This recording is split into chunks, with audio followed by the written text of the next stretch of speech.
رب ذوالجلال قرآن کریم فرقان حمید میں ارشاد فرماتا ہے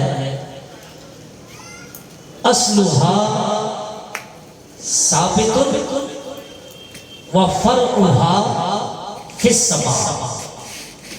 چار کلمات ہیں. اصلها ثابت وفرعها فی السماء. رب ذوالجلال نے ارشاد فرمایا جس کی اصل قائم ہو، ثابت ہو، جو اپنی اصل سے جڑا ہوا ہو،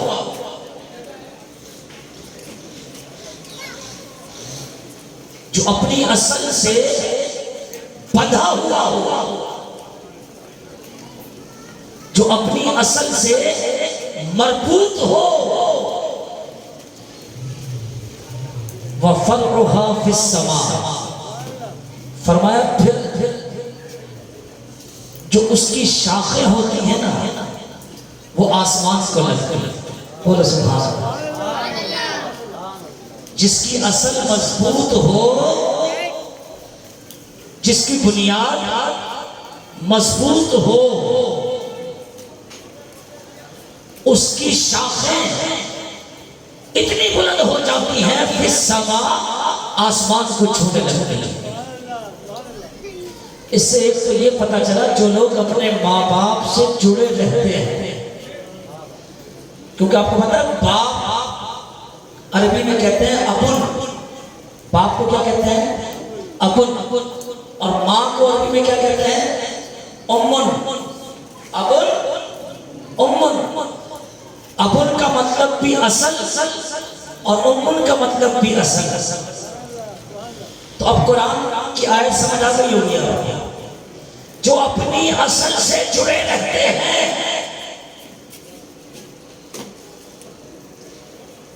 جو اپنی اصل کے ساتھ بندھے رہتے ہیں، رب ذوالجلال انہیں اتنی ترقی عطا فرماتا ہے گویا کہ جب وہ مٹی میں بھی ہاتھ ڈالتے ہیں رب ذوالجلال اس مٹی اور ریت کو بھی سونا بنا دیتا ہے.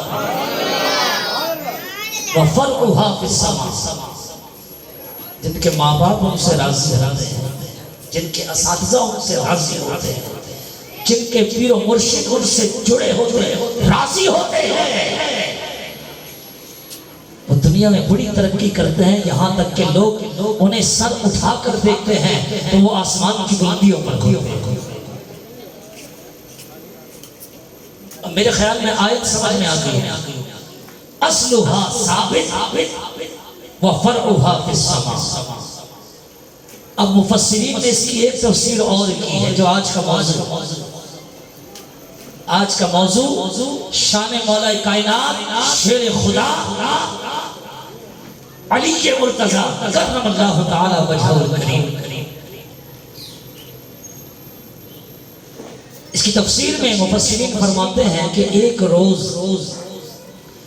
آقا کریم علیہ السلام نے مولا کائنات علی المرتضیٰ شیر خدا کرم اللہ تعالی وجہہ الکریم کا ہاتھ پکڑا اور خانہ کعبہ میں لے گئے. خانہ کعبہ کے اندر بت ہی بت رکھے، چاروں طرف بت رکھے تھے. اور حضور نے مولا علی سے کہا یہ بت دیکھ رہے ہو؟ آقا ہاں. اس نے فرمایا ان سب کو گھرانا شروع کرو. بولو نا یار. حضور نے فرمایا ان سب کو گھرانا شروع کرو. علی نے ہاتھ میں سوٹی لی، ڈنڈا لیا، عصا، اور ایک ایک کر کے سب کو گرانا شروع کیا. ان میں سے ایک بت ایسا تھا کہ جو کعبے کی چھت کو چھو رہا تھا. اتنا بڑا تھا. آپ کو پتا ہے کعبے کی اونچائی کتنی؟ ہاں جو میں نے پڑھا وہ 52 فٹ. کتنی؟ سارے بت گرا دیے مولا علی نے. ایک بت جو سب سے اونچا تھا آسمان کعبے کی چھت کو چھو رہا تھا، وہاں تک علی نے یوں ہاتھ پہنچانے کی کوشش کی ڈنڈا مار کے، لیکن وہ نہ گرا. حضور علیہ الصلوۃ والسلام کی بارگاہ میں آئے، آقا سارے گرا دیے، حضور سارے گرا دیے، صرف ایک ہی رہ گیا ہے۔ آقا نے فرمایا اسے بھی مار گراؤ۔ آقا وہ تو کعبے کی چھت کو چھو رہا ہے۔ قربان جاؤ مصطفیٰ کریم علیہ الصلوۃ والسلام، توجہ، حضور علیہ الصلوۃ والسلام تشریف لائے، حضور نے دیکھا واقعی وہ تو بہت اونچا ہے، کعبے کی چھت کو چھو رہا ہے، کعبے کی چھت کو چھو رہا ہے۔ قربان جاؤں، حضور علیہ الصلوۃ والسلام مولا علی سے ارشاد فرماتے ہیں، علی میں نیچے بیٹھتا ہوں تو میرے کندھے پر سوار ہو جاؤ۔ علی میں نیچے بیٹھتا ہوں تو میرے کندھے پر سوار ہو جاؤ، میں اونچا ہوتا جاؤں گا، جہاں تمہارا ہاتھ پہنچے تو بتا دینا، میں وہی رک جاؤں گا، تم اس خود کو بھی مار گرانا۔ آقا میں آپ کا غلام ہو کر علی کو یہ مجال کیسے ہے کہ کندھا نبوت کا ہو اور علی اس پر سوار ہو جائے؟ آقا یہ مجھ سے نہ ہوگا۔ حضور نے فرمایا علی میں تمہیں حکم دیتا ہوں، اور جب حکم آ جائے تو پھر ادب پیچھے رہ جاتا ہے۔ الامر فوق الادب، حکم ادب پر فوقیت لے جاتا ہے، پھر ادب نہیں ہوتا۔ جس کا ادب کر رہے ہیں اگر اس نے حکم دے دیا ہے تو پھر ادب کو چھوڑ دینا پڑتا ہے، پھر جو حکم ہوتا ہے اس پر عمل کیا جاتا ہے۔ حضور نے فرمایا علی میں تمہیں حکم دیتا ہوں۔ آقا حضور تشریف فرما ہوئے، مولا علی حضور کے کندھے پر سوار ہوئے۔ بولو سبحان اللہ، بولو سبحان اللہ۔ عقیدے کی بات بھی کرتا جاؤں بس ساتھ ساتھ۔ بعض لوگ کہتے ہیں دیکھو علی کا مقام دیکھو، علی کا مقام دیکھو جو نبوت کے کاندھے پر سوار ہوا ہے۔ میں نے کہا ہاں مقام تو بہت بڑا ہے۔ کہا پھر اس کا مطلب ہے خلافت میں بھی سب سے بڑے یہی ہونے چاہیے تھے۔ میں نے کہا مانا کہ یہ بڑا اونچا مقام ہے، لیکن اگر کوئی نبوت کو اپنے کاندھے پر اٹھا لے تو پھر اس کا کیا حکم لگاؤ گے؟ بولا وہ کیسے؟ کہا ابو بکر کو اپنے کاندھے پر مصطفیٰ کریم کو لے جا رہے تھے ہجرت کی رات، حضور کو اپنے کاندھے پر بٹھا کر لے گئے، حضور نے ولایت کو کاندھے پر بٹھایا ہے۔ ابو بکر تو وہ ہے جنہوں نے نبوت کو اپنے کاندھے پر سوار کر دیا، تو مقام ابو بکر کا ہی بلند ہوگا۔ ہاں ہم تو نہ مقام ابو بکر کے منکر ہیں، نہ مقام عمر کے منکر ہیں، نہ مقام عثمان غنی کے منکر ہیں، اور نہ ہی مقام مولا علی کے منکر ہیں۔ ہم تو حق چار یار کا نعرہ لگانے والے ہیں۔ گج بج کے لگاؤ نعرہ تحقیق، نعرہ تحقیق، نعرہ تحقیق، اور پھر نعرہ حیدری، نعرہ حیدری۔ حضور نے فرمایا علی میرے کندھے پر سوار ہو جاؤ، میں اٹھتا جاؤں گا، جہاں تمہارا ہاتھ پہنچے تو بتا دینا، میں رک جاؤں گا، تم اپنا کام کر جانا، توجہ چاہوں گا۔ قربان جاؤں مولا کائنات علی المرتضی شیر خدا کرم اللہ تعالی وجہ الکریم حضور کے کاندھے پر سوار ہو گئے۔ حضور نے اوپر اٹھنا شروع کیا، علی ہاتھ پہنچا کہ نہیں؟ آقا ابھی نہ، حضور تھوڑا اور بلند ہوئے، علی ہاتھ پہنچا کہ نہیں؟ حضور ابھی نہیں، حضور تھوڑا اور اونچا ہوئے، علی ہاتھ پہنچا کہ نہیں؟ آقا ابھی نہیں، حضور تھوڑا اور اونچا ہو گئے، بار بار علی سے پوچھتے جا رہے ہیں ہاتھ پہنچا کہ نہیں؟ علی کہتے ہیں حضور اب نہیں، حتیٰ کہ حضور سیدھا کھڑے ہو گئے۔ جب حضور سیدھا کھڑے ہوئے آقا نے پوچھا علی ہاتھ پہنچا کہ نہیں؟ علی کہتے ہیں آقا رب کعبہ کی قسم اب تو میں اتنا بلند ہو گیا ہوں کہ آپ آسمان سے بھی کسی چیز کو اتارنے کا کہیں گے تو آپ کا علی آسمان سے اتار کر لے آئے۔ یا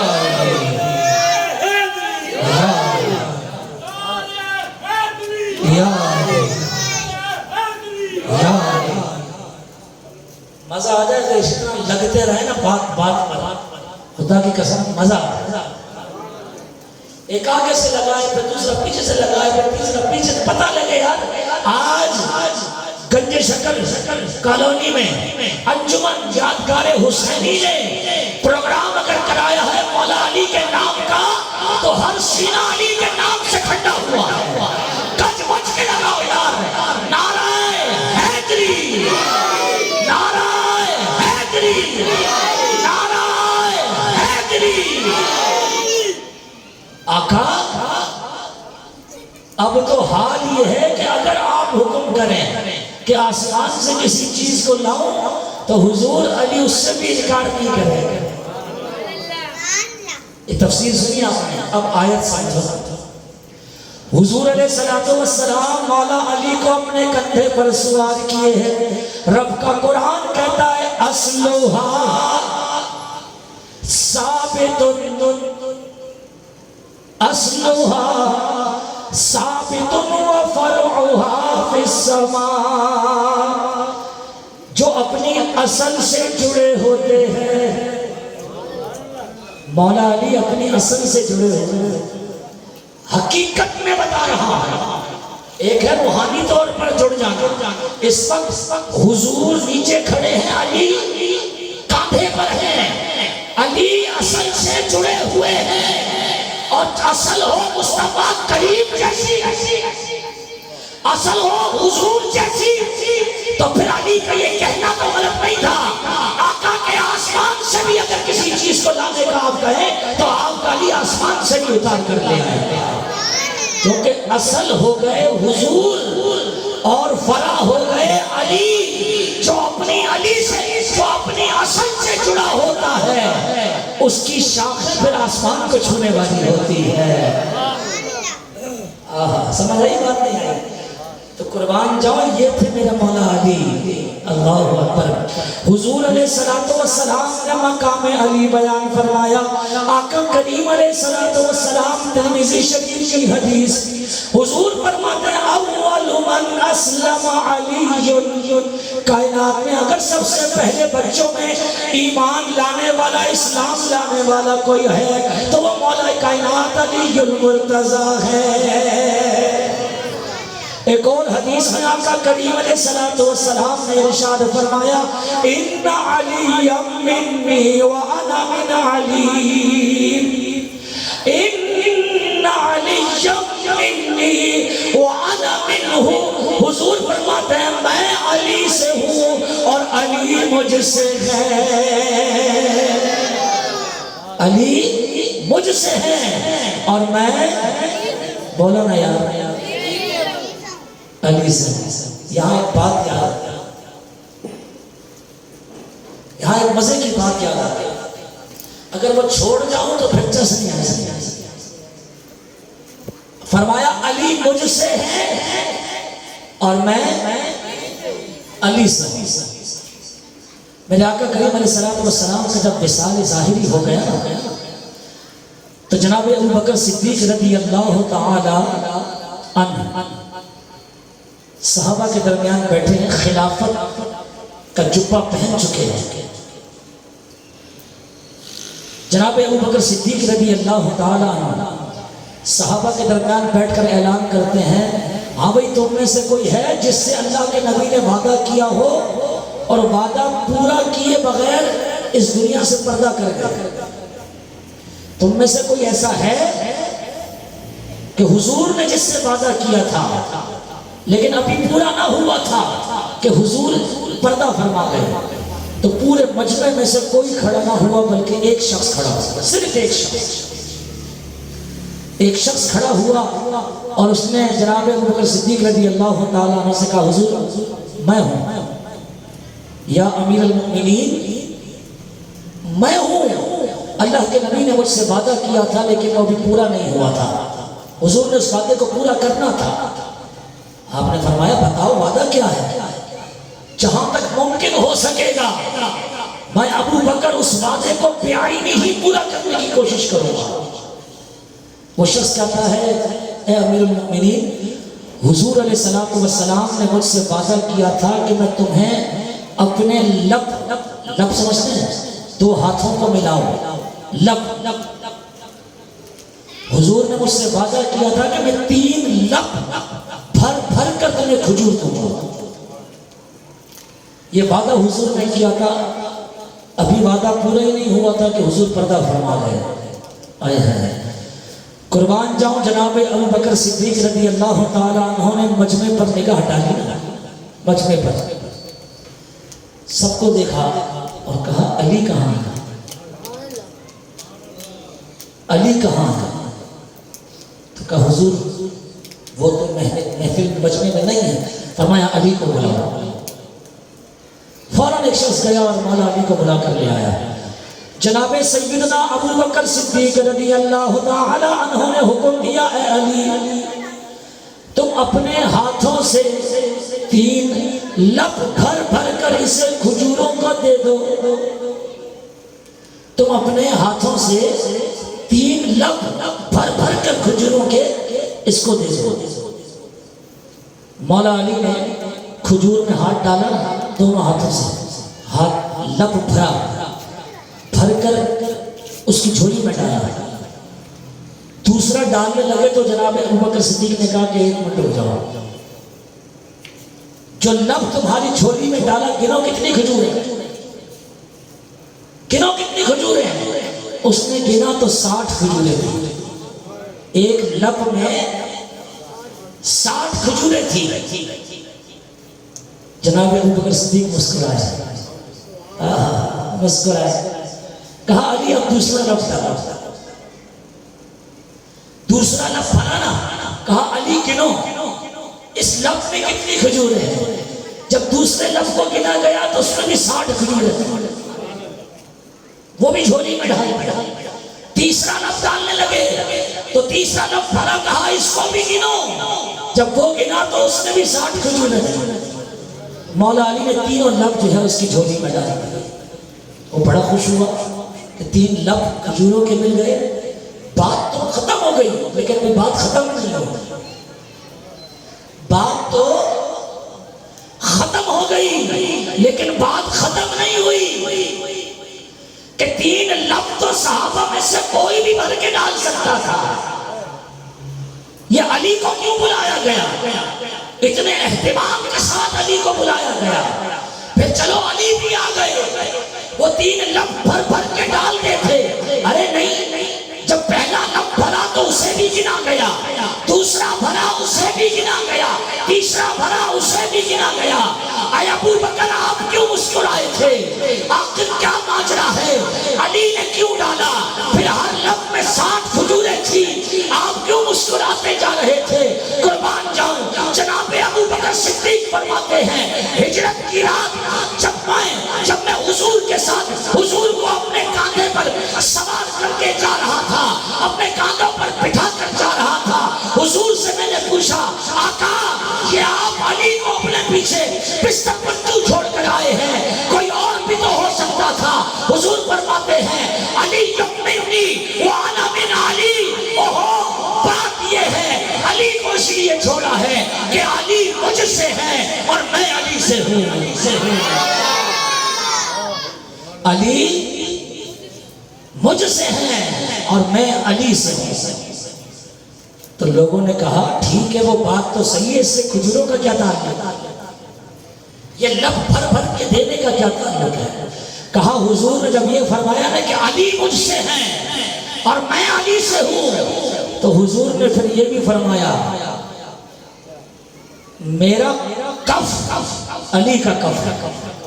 کف سمجھتے ہیں؟ لب. کہا حضور نے اس وقت فرمایا تھا کفی و کف علی کی سواء، میرا لب اور علی کا لب یہ برابر ہے. جب اس نے کہا کہ حضور نے مجھ سے وعدہ کیا تھا تو میری کوشش تھی کہ وعدے کو بیائی نہیں پورا کیا جاتا. حضور بھر کر دیتے اپنے ہاتھوں سے.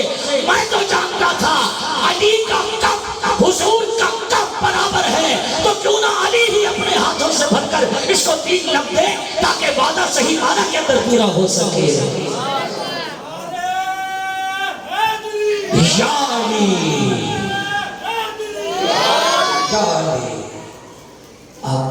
ٹھیک ہے پر گنا کیوں ہے؟ اور گننے میں 60 ہی آئے. کہا پھر میں اس کے بعد تو توجہ میں رہا کہ حضور کا کف کیا ہے. جب حضور نے کہا نا میرا کف میرا لب اور علی کا لب برابر ہے تو میں اس کے بعد کوشش کرتا رہا کہ حضور کے لب کا اندازہ کروں. کہا ایک روز حضور نے جب کسی کو لب بھر کے دیا تو میں نے فوراً کھجوروں کو گنا. رب کعبہ کی قسم حضور کے لب کے اندر بھی 60 کھجوریں تھی اور آج مولا علی کے لب کے اندر بھی 60 کھجوریں موجود ہیں. آج مولا علی کے کف اور کف کے لب کے اندر بھی جو ہے وہ 60 کھجوریں تھی. اللہ اکبر. تو حضور نے ایسا نہیں فرمایا علی مجھ سے ہے. علی سارے بولو علی مجھ سے ہے اور میں علی سے ہوں. بلکہ ایک روایت جو میں نے یہاں تک پڑھی لیکن اس کے بارے میں شک ہے کہ وہ روایت صحیح ہے بھی یا نہیں, لیکن سنا دیتا ہوں. مجھے نہیں پتا وہ صحیح روایت ہے یا غلط ہے. ٹھیک ہے جی. حضور نے فرمایا کہ منسوب کی اگر غلط ہے تو میں اس سے توبہ کرتا ہوں, لیکن اگر صحیح ہے تو قربان جاؤ کیا بات تھی. کہا جسم علی جسمی, جسموں کا جسمی, لحموں کا لحمی, دموں کا دمی. علی میرا جسم تیرا جسم, میرا خون تیرا خون, میرا دم خون تیرا خون اور میرا گوشت تیرا گوشت. یہ حضور نے علی کے بارے میں فرمایا. لیکن بعض نے اس کو موضوع قرار دیا کہ یہ گھڑی ہوئی ہے. بعض نے کہا موضوع نہیں ہے, ضعیف ہے. اگر ضعیف ہے تو وہ پھر بھی معتبر ہے, کیونکہ فضائل کے اندر ضعیف روایت جو ہے وہ معتبر ہوتی ہے. لیکن قربان جاؤ آقا کریم علیہ السلام نے کیا خوب علی کے بارے میں فرمایا, علی مجھ سے ہیں اور میں علی سے ہوں. حضور علیہ السلام نے ترمذی شریف کی حدیث آقا کریم علیہ السلام نے ارشاد فرمایا انت اخی فی الدنیا و فی الآخرہ. اے علی تم دنیا میں بھی میرے بھائی ہو اور آخرت میں بھی میرے بھائی ہو.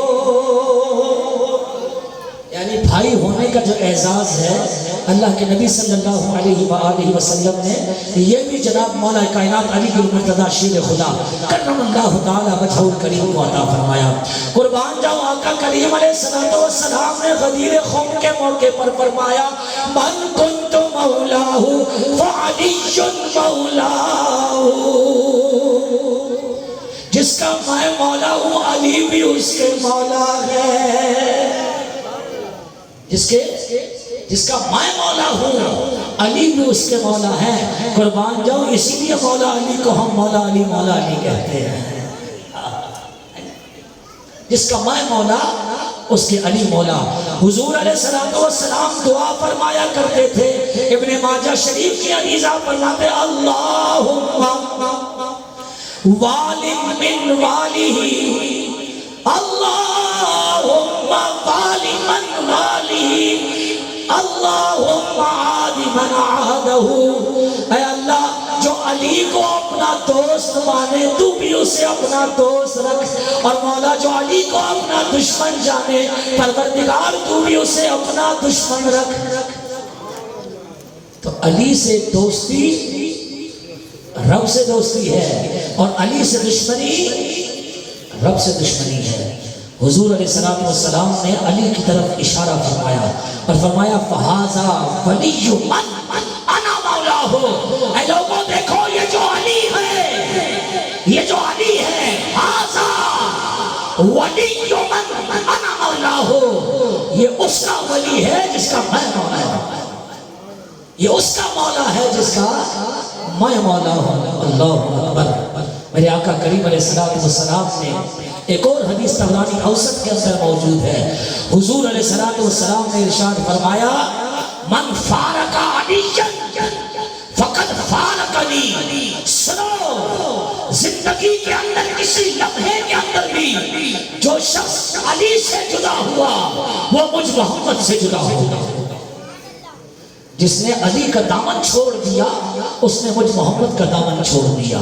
اس لیے یاد رکھنا جیتے جی بھی علی کے دامن سے وابستہ ہونا ہے, مر جائیں تو مولا علی کا نام لکھنا، اس دنیا سے چلے جائیں، کل قیامت کا دن ہو، میدان محشر قائم ہو، دعا کیا کرو مولا حوض کوثر پر جب علی آئے تو تیرا فرمان ہے، تیرے محبوب کا قرآن ہے، تیرے محبوب کا فرمان ہے کہ حوض پر علی بھی ہوں گے، قرآن بھی ہوگا۔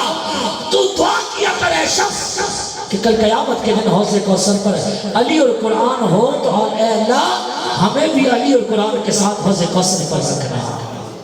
جی ہاں، یہ دعا کرنی چاہیے، مولا کل قیامت میں میدان محشر میں جہاں علی اور قرآن ساتھ ساتھ ہوں گے، اے اللہ ہمیں بھی ان کا ساتھ عطا فرما۔ قربان جاؤں، یہ مقام ہے، یہ مرتبہ ہے۔ آپ کو پتا سب سے پہلے جس نے اس روئے زمین پر اماں خدیجہ کے بعد حضور کے ساتھ مل کر نماز پڑھی، وہ کون؟ بولو۔ حضور علیہ السلام نے مولا کائنات علی المرتضیٰ پر اسلام پیش کیا، چھوٹے سے تو آپ نے دیکھا کہ نماز پڑھ رہے ہیں آقا بھی اور امی بھی، خدیجہ کبریٰ۔ تو آپ آگے کمرے میں اور پوچھا کہ یہ کیا کر رہے ہیں آپ لوگ؟ کہا ہم اللہ کی عبادت کر رہے ہیں۔ بولے یہ کیا ہوتا ہے، یہ کیسی عبادت ہے؟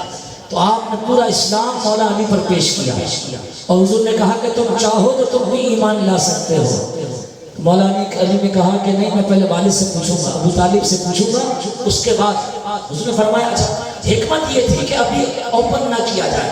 تو حضور نے فرمایا کہ اگر تم نہیں لاتے ابھی تو مسئلہ نہیں ہے، لیکن اپنے والد سے بھی ذکر نہیں کرنا، کیونکہ لازم بات ہے، حکمت یہی تھی کہ ابھی پوشیدہ طور پر اسلام کو جو ہے وہ پھیلایا جائے، کسی قسم کے مطلب کوئی فتنہ کھڑا نہ ہو۔ تو آپ مان گئے، لیکن کیا مانے کہ رات گزری، صبح حضور کی بارگاہ میں آئے اور کہا آقا جو آپ نے کل بات کہی تھی نا، تو حضور ساری رات سوچتا رہا۔ میں نے کہا پھر ابو طالب اپنے باپ سے کیا پوچھنا، جب محمد مصطفیٰ کہتے ہیں تو پھر اپنا سب کچھ حضور پر قربان کر دو۔ آقا مجھے کلمہ پڑھائیے، میں بھی مسلمان ہونا چاہتا ہوں۔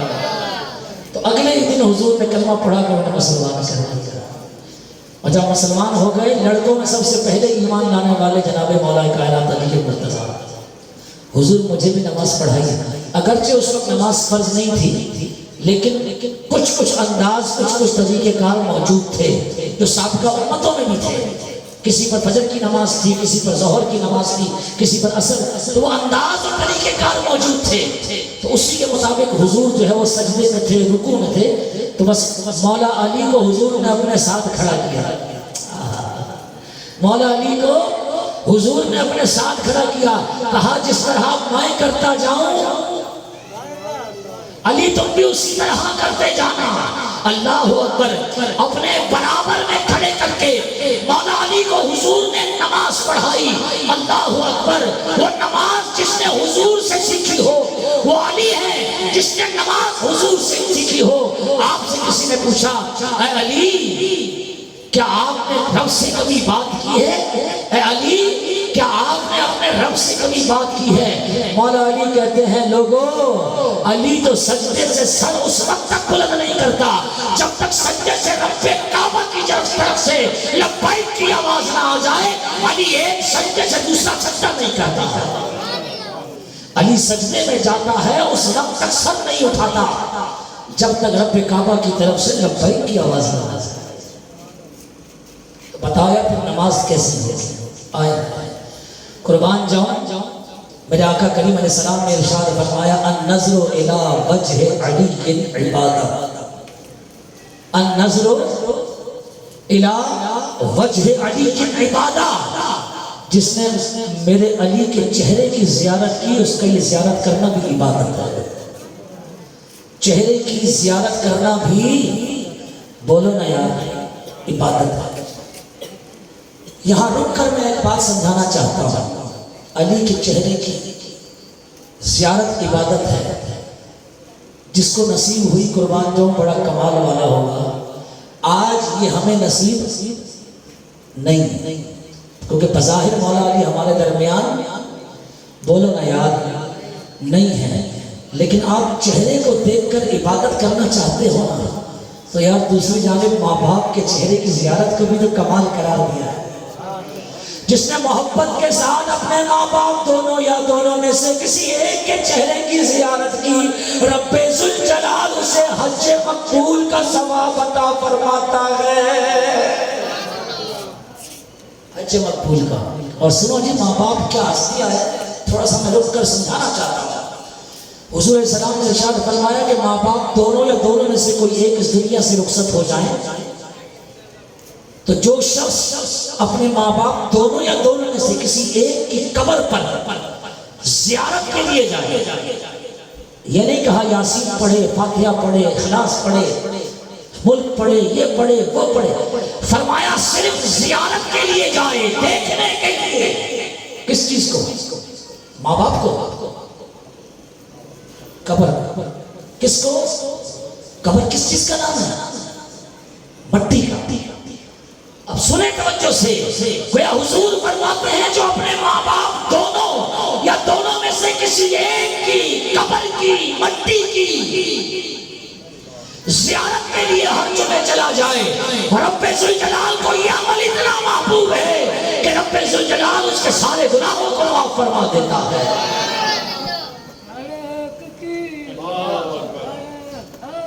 یا اس کے سارے گناہ بھی معاف فرما دیتا ہے۔ حضور فرماتے ہیں کل قیامت میں رب کی بارگاہ میں آئے گا تو اس حال میں آئے گا کہ وہ نیکوکار لکھا ہوا ہوگا، اور یہ بھی لکھا ہوگا رب کی بارگاہ میں کہ یہ نیک شخص۔ اور سبحان اللہ جی۔ تو سمجھو یار، جب تک اس مٹی کے اندر ماں باپ نہ تھے اس مٹی کی کوئی حیثیت نہ تھی۔ آج اس مٹی کا یہ مقام ہو گیا، کیسے ہو گیا؟ ایسے نہیں ہوا۔ جو ماں باپ اس قبر کے اندر گئے ہیں، رب نے ان کی برکت سے اس قبر کی مٹی کا حال یہ کر دیا کہ اولاد زیارت کرے، فقط زیارت کرے، رب ذوالجلال اس کے گناہوں کو معاف فرما دیتا ہے۔ لوگ کہتے ہیں یہ مرنے والے کیا فائدہ دیتے ہیں؟ میں نے کہا یہ کم فائدہ ہے کہ اندر گئے تو مٹی میں تاثیر پیدا ہو گئی۔ اندر گئے تو مٹی میں تاثیر پیدا ہو گئی، اولاد سر سے لے کر پاؤں تک پاک و صاف ہو کر لوٹ رہی۔ تو یار مرنے کے بعد مٹی کی زیارت کا یہ حال ہے تو دنیا کے اندر رہتے ہوئے جو ان کے پاؤں دھو دھو کر پیے گا، ان کی زیارت کرے گا، ان کی خدمت کرے گا، ان کی ہاں میں ہاں ملائے گا، ان کو مسکرا کر دیکھے گا، ان کو وقت دے گا، ان کے ساتھ بیٹھے گا، ان کی ضدوں کو قبول کرے گا، ان کی جو ہے وہ تکلیف دہ باتوں کو برداشت کرے گا، اپنا رویہ نرم رکھے گا تاکہ ماں باپ اپنے دل کی ہر بات تم سے کہہ سکیں، وہ تم سے خوف نہ کھائیں۔ میں نے ایک بزرگ سے سنا، بڑا بدبخت ہے وہ شخص، توجہ، بڑا بدبخت ہے وہ شخص جس کے ماں باپ اس سے بات کرتے ہوئے ڈر جائے کہ پتہ نہیں اپنے اس منہ سے کیا پھونکے گا۔ اپنے دل کی بات کرتے ہوئے جس کے ماں باپ اپنی اولاد سے ڈرتے ہو، اسے خوف کھانا چاہیے کہیں اس کا ایمان تو مرتے وقت ضائع نہیں ہو جائے۔ اتنا روب مت رکھو ماں باپ پر، اتنا دبدبا تمہارا نہیں ہونا چاہیے ماں باپ پر، تمہاری آنکھوں کے اندر اتنا غصہ نہیں ہونا چاہیے کہ تمہارے ماں باپ تم سے حق کہتے ہوئے ڈرا کریں۔ اتنی نرمی رکھو۔ قرآن نے تو بولا کہ نرمی کے پر بچھا کر وَخْفِضْ جَنَاحَكَ مِنَ الذُّلِّ، نرمی کے پر بچھا کر رکھو۔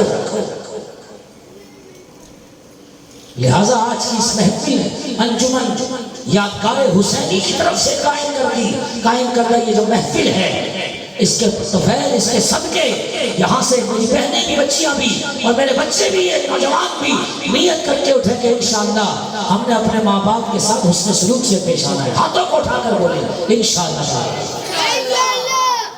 نرمی سے یاد، ہم دنیا والوں کو گلے لگا لیتے ہیں تو ماں باپ کو سینے سے لگانا کیا ہے؟ خدا کی قسم یہ بوڑھے ماں باپ تڑپتے رہتے ہیں، تڑپتے ہیں، بول نہیں پاتے۔ کبھی جاؤ نا یار ان کو پکڑ کے گلے سے لگا دو، کیا ہوتا ہے؟ تھوڑا سا جب بھی لگاؤ نا یار ماں باپ، ہے جی، کبھی تعریف کر لو یار، کبھی ان کے لیے ایک سیب گھر پر لے جاؤ اور کہو یہ میں سب سے الگ کر کے امی میں آپ کے لیے لایا ہوں، ابو میں آپ کے لیے لایا ہوں۔ پھر دیکھو نا یار، تم ریت کے اندر بھی ہاتھ ڈالو گے اللہ تعالیٰ اس کو سونا بنا دے گا۔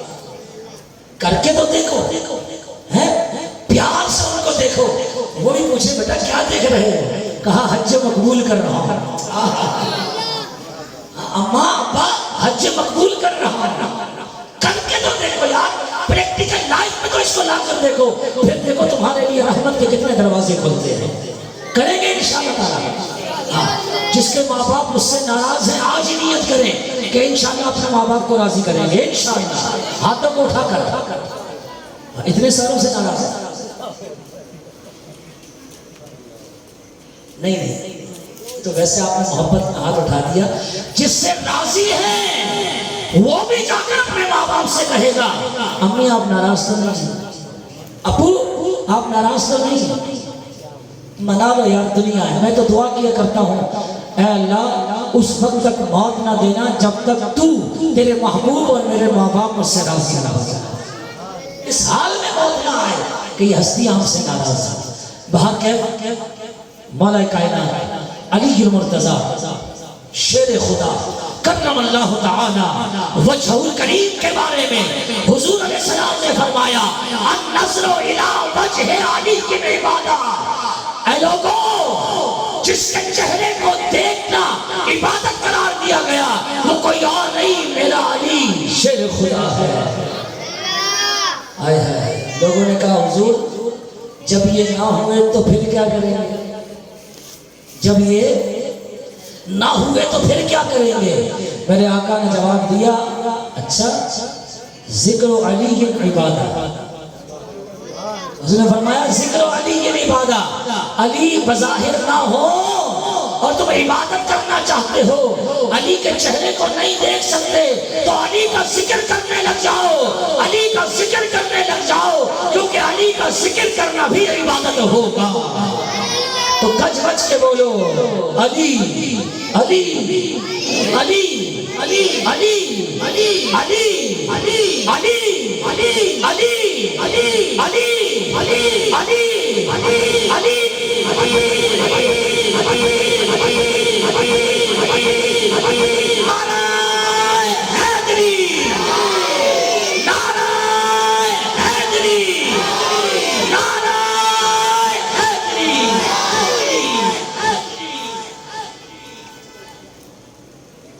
تو علی کا ذکر بھی بول دو نا یار، اتنی بار دہراتا ہوں آپ کو یاد ہونا چاہیے، علی کا ذکر بھی عبادت۔ اب آؤ تمہیں ایک اور واقعہ مولا علی کی شان کا سناتا ہوں، نصیحت بھی ہے، سمجھنے کی بات بھی ہے اور نصیحت بھی ہے۔ ایک عورت نبی پاک علیہ السلام کی بارگاہ میں آئی اور ایک مسئلہ پوچھا۔ حضور نے فرمایا بعد میں آنا۔ کیا فرمایا؟ جواب نہیں دیا، فرمایا بعد میں آنا۔ وہ جانے لگی نا، دروازے پر مولا علی کھڑے تھے، دروازے پر مولا علی کھڑے تھے۔ کہا کہاں جا رہی ہو؟ جواب مل گیا؟ کہا نہیں، حضور نے کہا ہے کہ بعد میں آنا۔ کہا اچھا۔ علی نے اس عورت کو واپس بھیج دیا، کہا اللہ کے نبی کے پاس دوبارہ جاؤ اور پوچھو اب دوبارہ آؤں، آپ نہ ہو تو پھر کس سے پوچھوں؟ آقا اگر آپ نہ ہو تو پھر کس سے پوچھوں؟ اچھا۔ وہ عورت واپس گئی حضور کی بارگاہ میں، عرض کرتی آقا آپ نے کہا دوبارہ آنا پھر بتاؤں گا، تو حضور اگر دوبارہ آؤں اور آپ کو نہ پاؤں تو پھر کس سے پوچھوں؟ حضور نے فرمایا پھر میرے ابو بکر سے پوچھنا۔ یہ وہی کل والی بات ہے، یہ اتفاقی ترتیب کا ترکیب نہیں ہے بھائی، یہ سوچی سمجھی پالیسی ہے کہ پہلے ابو بکر ہوں گے، پھر عمر ہوں گے، پھر عثمان ہوں گے، پھر میرا علی ہوگا۔ توجہ، حضور نے فرمایا اگر مجھے نہ پاؤ تو ابو بکر سے پوچھ لینا۔ ٹھیک ہے آقا۔ واپس باہر آئی نا، پھر علی کھڑے، علی کا کیا جواب دیا؟ حضور نے فرمایا میں نہ ہوں تو ابو بکر سے پوچھ لینا۔ کہا اچھا تو اگر ابو بکر کو بھی نہ پاؤ تو پھر؟ بولا یہ تو میں نے پوچھا ہی. کہا دوبارہ جاؤ اور حضور سے پوچھو کہ ابو بکر بھی نہ ہو تو پھر کس سے پوچھوں؟ وہ گئی اندر. آقا اگر ابو بکر بھی نہ ہو ان کو بھی نہ پاؤں تو پھر کس سے پوچھوں؟ اس نے فرمایا پھر میرے عمر سے پوچھ لینا. بولتے جاؤ سبحان اللہ.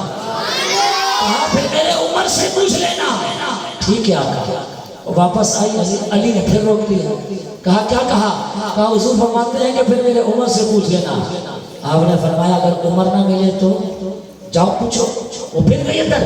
آقا عمر کو نہ پاؤں تو پھر کس سے پوچھوں؟ حضور نے فرمایا پھر میرے عثمان سے پوچھ لینا. باہر آئی نا علی نے پھر روک لیا. علی نے پھر روک لیا. کہا کیا جواب دیا؟ حضور فرماتے ہیں کہ عمر کا نہ پاؤ تو عثمان سے پوچھ لینا. علی کہتے ہیں کہ عثمان کو نہ پاؤ تو پھر جاؤ پوچھو حضور سے. پھر کس سے پوچھوں؟ وہ خاتون دوبارہ اندر چلی گئی اور آقا کریم علیہ السلام کی بارگاہ میں عرض کرتی ہے اے میرے آقا اگر ابو بکر کو نہ پاؤں تو عمر سے پوچھوں, عمر کو نہ پاؤں تو پھر عثمان سے پوچھوں. حضور یہ بتائیں اگر عثمان کو بھی نہ پاؤں تو پھر کس سے پوچھوں؟ میرے مصطفیٰ کریم علیہ السلام مسکرانے لگے اور حضور نے فرمایا جو شخص تمہیں بار بار اندر بھیج رہا ہے اگر عثمان کو بھی نہ پاؤ تو اسی شخص سے پوچھ لینا.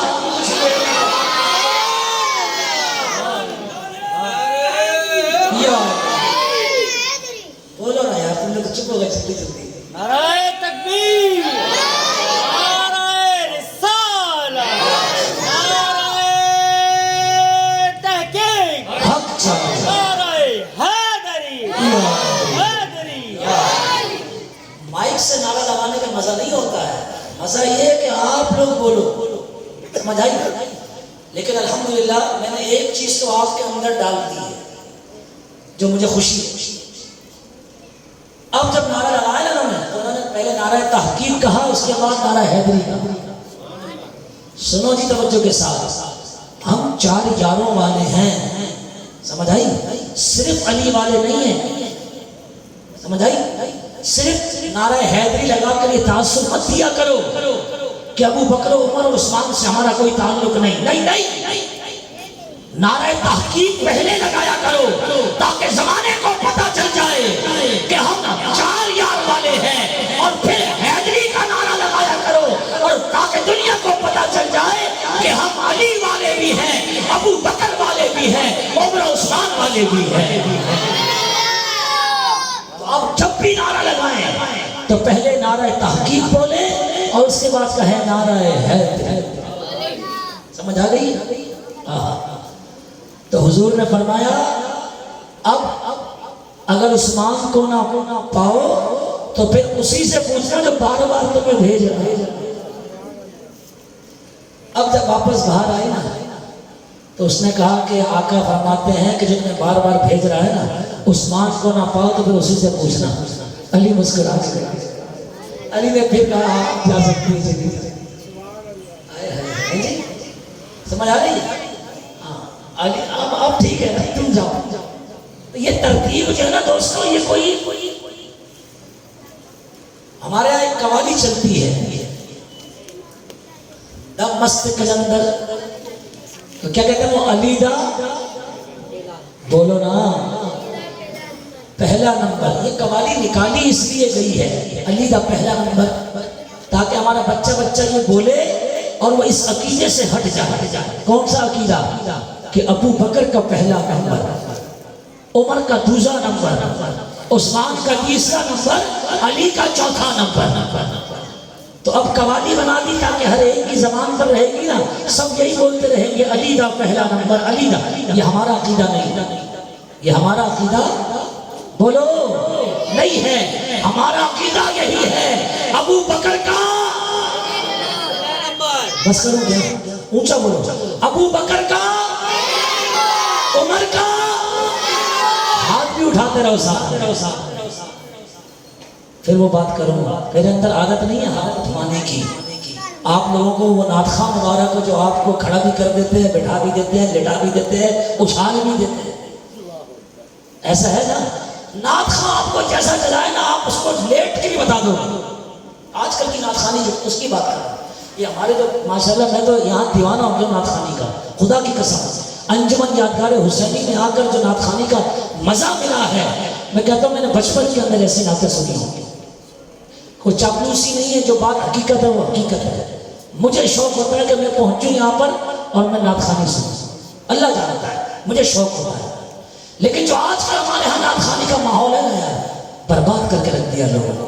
وہ آپ کو بیٹھے بٹھائے نعت خواں جنت بھی دے دیں گے اور آپ خوش ہو جنت مل گئی, اب نماز بھی نہیں پڑھو یار, کیا ضرورت ہے جی.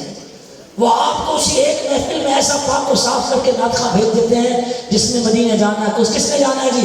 وہ ہاتھ اٹھواؤ بھائی, سب نے جانا ہے. تم ہاتھ دیجیے کیوں پوچھتے ہو بھائی کس نے مدینے جانا ہے؟ سب نے جانا ہے. یہ کوئی سوال ہے؟ کون کون جنت میں جانا چاہتا ہے جی؟ اور لوگوں سے ابے بھائی کیا ہو گیا, ان میں سے کوئی ایک بھی ایسا ہے جو کہے کہ میں جنت میں نہیں جانا؟ یہ کیسا سوال ہے یار, یہ جاہلانہ سوال ہے کہ کون کون جنت میں جانا ہے. بھائی کیا ہو گیا تمہیں یار؟ پھر جناب ہاتھ اٹھا کر بولو جی, جس نے مدینے جانا ہے وہ ہاتھ اٹھا کر بولے. ابے نیچے کو جس نے اب عالم بیٹھا ہوا ہے وہ ہاتھ نہیں اٹھا رہا, اس کا مطلب ہے اس نے نہ مدینے جانا ہے, نہ اس نے جنت میں جانا ہے, نہ اس نے کامیاب ہونا ہے. بزرگوں میں یہاں کئی بیٹھے ہوتے ہیں جو ہاتھ نہیں اٹھا سکتے, نہیں اٹھاتے. تو تم نے تو فتویٰ لگا دیا بھائی جس نے ہاتھ اٹھایا وہ جنتی, جس نے ہاتھ اٹھایا وہ حاجی, جس نے ہاتھ اٹھایا وہ نمازی, جس نے ہاتھ اٹھایا وہ سب کچھ ہے. خدا را ان چیزوں سے باہر نکلیے. خدا ہم نے نعت خوانی کو کھیل بنا دیا ہے, نعت خوانی کو کھیل بنا دیا ہے. خدا کی قسم میں لوگوں سے کہوں گا اور کہتا ہوں اور کہوں گا, جس نے نعت خوانی کا ماحول اصل دیکھنا ہے, خدا کی قسم وہ یادگار حسینی کے ان اراکین سے آ کر ملے, ان نعت خوانوں سے آ کر ملے. میں کہتا ہوں اگر اسے مزہ نہ آئے تو پھر میرا نام بدل دو. میں کوئی چاپلوسی نہیں ہے بھائی, یہ مجھے کیا دیں گے, مجھے دینے والے میرے آقا ہیں. تو بندہ چاپلوسی تبھی کرتا ہے کچھ آ رہا ہو, ایسا کچھ نہیں ہے. سمجھو بات سے جو سمجھانے والی بات ہے. میرے دوستو, نعت خوانی کی صحیح روح کو پیدا کرو, اور اس نعت خوانی کو بگاڑنے کے اندر ہماری عوام کا ہاتھ ہے. ہماری عوام کا ہاتھ ہے. ہماری عوام خواہ بابا کرتی ہے, اچھلتی ہے, کودتی ہے, ان کی روح خوش ہوتی ہے. جو بیٹھے ہوتے ہیں نا نعت خواں اچھالنے والے, ان کی روح خوش ہوتی ہے, مزہ آتا ہے ان کو, تو وہ پھر اپنی ان حرکتوں سے پیچھے نہیں ہٹتے. معذرت کے ساتھ اگر یہاں کوئی ایسا نعت خواں بیٹھا ہے تو میں تو منہ پر دھڑلے سے بولتا ہوں, جو سچ ہے وہ سچ بول کر جاؤ تاکہ سامنے والے کو احساس ہو کہ میں صحیح کہوں یا غلط. تو دوستو اگر نعت خوانی سیکھنی ہے تو میں کہوں گا کہ انجمن یادگار حسینی سے وابستہ ہو, اس انجمن سے وابستہ ہو, ان نعت خوانوں کے ساتھ اٹھو بیٹھو, ان کو سنو, تمہیں پتہ چلے گا کہ اس کے مصطفیٰ کریم علیہ السلام ہے کیا چیز. اللہ اسے آباد رکھے, آباد رکھے. تو فرمایا اگر عثمان کو نہ پاؤ تو پھر تو مجھے بار بار اندر بھیج رہا ہے نا, اسی سے پوچھو. اللہ اکبر. آخر میں ایک بات جو نصیحتاً, یہ بھی مولا کائنات علی کی مرتضیٰ سے وابستہ ہے, نسبت اس کی, اس بات کی. قربان جاؤ آقا کریم علیہ السلام میں راج کی رات, جب ساتوں آسمانوں سے اوپر, عرش سے بھی اوپر, مکہ نیچے رہ گئے, لا مکہ تشریف لے گئے. جنت بھی دیکھی آپ نے, دوزخ کو بھی ملاحظہ فرمایا. حضور علیہ السلام نے رب سے ہم کلام بھی ہوئے, دیدار بھی کیا, ہم کلام بھی ہوئے, راز و نیاز کی باتیں بھی ہوئی. ایک عدد جبہ حضور کو تحفے میں ملا. جبہ سمجھتے ہیں, پورا لباس. حضور صحابہ کو جمع کرتے ہیں اور کہتے ہیں میرا ارادہ ہے کہ میں یہ جبہ کسی کو تحفے میں دوں, جبہ کسی کو تحفے میں دوں, لیکن مجھے رب کی طرف سے یہ حکم ہے اسے دینا جو رب کے رازوں میں سے کسی راز کو جانتا. یہ جبہ میں نے اس کو دینا ہے جو رب کے رازوں میں سے کسی راز کو جانتا ہو. تو ابو بکر کو بلایا جاتا ہے, بولو سبحان اللہ۔ حضور علیہ السلام جناب ابو بکر کو بلاتے ہیں اور کہتے ہیں میں جبہ تمہیں دینا چاہتا ہوں لیکن رب کے رازوں میں سے راز بیان کرو، رب کے رازوں میں سے راز کیا ہے؟ اگر تمہیں جبہ مل جائے تو تم اس جبے کا کیا کرو گے؟ اب جواب ایسا دینا ہے جو رب کے رازوں میں سے راز ہے۔ اگر تمہیں جبہ دے دوں تو تم اس جبے کو اپنے پاس رکھ کر کیا کرو گے؟ اب انہوں نے جواب دینا ہے، جواب ایسا ہونا چاہیے جو رب کے رازوں میں سے راز ہے۔ جناب ابو بکر صدیق فرماتے ہیں آقا ساری دنیا میں صداقت کو پھیلا دیں۔ بولو سبحان اللہ۔ آقا آپ کا یہ جبہ پہن کر ساری دنیا میں سچائی آپ کر دوں گا۔ میرے آقا نے فرمایا بات تو بڑی کمال کی ہے لیکن رب کے رازوں میں سے یہ راز نہیں۔ حضور علیہ السلام جناب عمر کو بلاتے ہیں اور آقا فرماتے ہیں اے عمر میں یہ جبہ تمہیں دینا چاہتا ہوں، تم اس جبے کو پہن کر کیا کرو گے؟ آپ فرماتے ہیں آقا ساری دنیا میں عدالت کو انصاف کو پھیلا دوں گا۔ حضور نے فرمایا بات تو بڑی پتے کی ہے، کمال کی ہے، واہ ہے، لیکن رب کے رازوں میں سے یہ راز نہیں۔ حضور علیہ السلام نے جناب عثمان کو بلایا، آقا کریم علیہ السلام نے فرمایا اگر یہ جبہ تمہیں دے دوں، یہ جنتی جبہ ہے، یہ جبہ اگر تمہیں دے دوں تو اسے پہن کر تم کیا کرو گے؟ تو آپ فرماتے ہیں آقا حیا کو عام کر دوں گا، سارے لوگوں کی نگاہیں جھکا دوں گا، وہ حیا کا پیکر بن جائیں گے۔ اس نے فرمایا یہ بھی بڑی کمال کی بات ہے، لیکن عثمان یہ رب کے رازوں میں سے راز نہیں ہے۔ اب کس کی باری؟ بولو نا یار، یہاں بھی ترتیب ہے، یہاں بھی ترتیب ہے۔ الحمدللہ پکا 4 یار والا بنا کے جاؤں انشاءاللہ۔ بولو جی۔ اب حضور علیہ السلام نے اپنے چوتھے یار مولا کائنات علی المرتضی شیر خدا کرم اللہ تعالی وجہ الکریم کو بلایا۔ بولو سبحان اللہ۔ حضور علیہ السلام نے فرمایا علی اگر یہ جبہ میں تمہیں دے دوں اسے پہن کر کیا کرو گے؟ کیا کرو گے؟ اے علی اس جبے کو پہن کر کیا کرو گے؟ علی کہتے ہیں آقا اگر آپ یہ جبہ برکتوں والا مجھے دے دیں تو اس جبے کو پہن کر میں لوگوں کی پوشیدہ باتوں کو چھپاتا رہوں گا، لوگوں کے راز چھپاؤں گا۔ بولو یا سبحان اللہ۔ لوگوں کے عیب چھپاؤں۔ قربان جو میرے مصطفیٰ کریم علیہ السلام مسکرائے، فرمایا ہاں ہاں یہ بھی بڑی کمال کی بات ہے، لیکن علی سنو وہ جو ابو بکر کہہ گئے وہ بھی کمال، جو عمر کہہ گئے وہ بھی کمال، جو عثمان کہہ گئے وہ بھی کمال، لیکن علی جب تم نے کہا یہ کمال کے ساتھ ساتھ رب کے رازوں میں سے بھی ایک راز ہے، رب کے رازوں میں سے بھی راز ہے۔ ہاں پتہ چلا کسی کی عیب پوشی کرنا کتنی اعلیٰ چیز ہے، کتنی اعلیٰ چیز ہے۔ ہم تو چبوترے پر بیٹھتے ہیں سارا پٹارا کھول کے رکھتے ہیں، ادھر سے سنتے ہیں ادھر دھس ہے یا نہیں ایسا؟ بولو۔ آج کل تو بے حیائی اتنی ہو گئی کہ اپنی بیوی کی باتیں بھی اپنے یاروں اور دوستوں کو کہتے ہیں، اپنے پڑوسی کی بات جس کے ساتھ ہم بیٹھتے ہیں اس کو ذکر کر دیتے ہیں، اس کا عیب بیان کر دیتے ہیں۔ غیبت تو ہوتی ہے، لیکن دیکھو اللہ کا نبی کتنا ناراض ہوتا ہوگا۔ یہ رب کے رازوں میں سے ایک راز ہے۔ اللہ کے نزدیک کتنا محبوب ہوگا وہ شخص جو اپنے مسلمان بھائی کے عیب کو چھپاتا ہوگا۔ تو چھپایا کرو باتیں ایک دوسرے کی، راز رکھا کرو۔ ہر ایک کے سامنے زبان کو اتنا بے لگام شدرے بے مہار نہ بنو، اس زبان کو اتنا کھلا نہ چھوڑ دو۔ میرے آقا کریم علیہ السلام نے وہ جبہ مولا کائنات علی المرتضی کو عطا فرمایا۔ علی ہاں تم رب کے رازوں میں سے راز کو پہنچ گئے، علی ہاں تم رب کے رازوں میں سے راز کو پہنچ گئے۔ اللہ